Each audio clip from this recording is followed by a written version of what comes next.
Happy Halloween, everyone. It's James. It is October 31st, 2021. I'm doing a trick-or-treat experience for my Japanese students. I decorated the place this morning.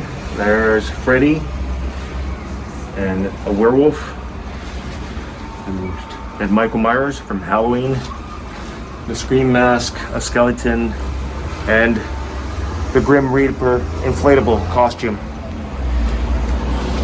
I've got a skull that responds to sound. Happy Halloween.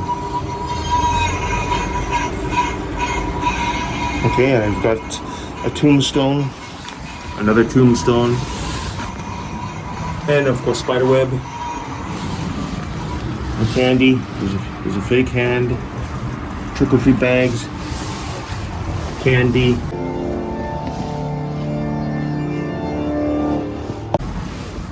all kinds of goodies for my students, and Halloween music and a strobe light. My fog machine broke, unfortunately, but that's better than nothing. This is how I entertain my Japanese students. Let me know what you do for your Halloween parties. Thanks for watching, guys, and happy Halloween.